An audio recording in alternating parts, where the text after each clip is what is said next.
Investors were expecting a rough ride on the Australian and Asian markets. The hair-raising wild ride. And that's exactly what they got.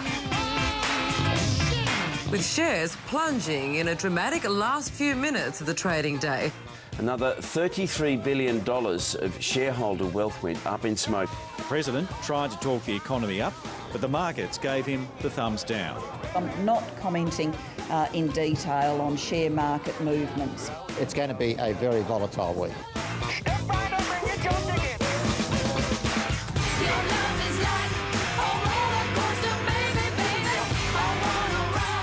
The share market has staged a remarkable turnaround, leaving investors in a spin.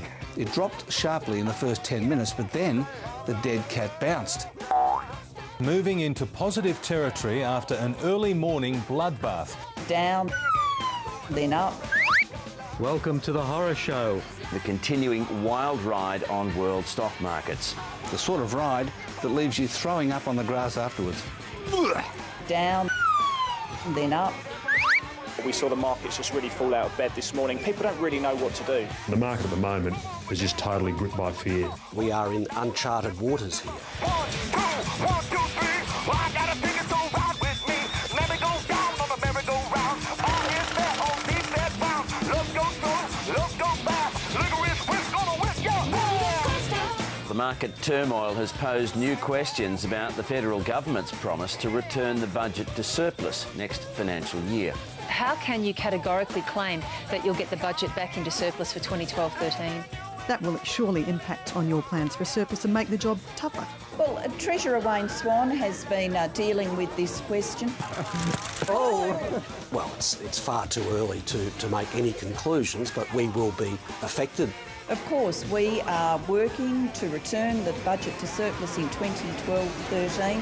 But these events have made that much harder. They've been looking out for an excuse to walk away from their commitment now for quite some time. Our continued objective is to come to surplus in 2012-13. And I think we'll find that by the weekend it's gone from being rock solid to an objective to a dream. I'd say to Wayne Swan, you cannot get out of a commitment to a budget surplus. We're not immune, and of course that does have an impact upon tax revenues. And that makes the challenge more difficult. So is that a little get-out-of-jail card? This is a silly game, Virginia.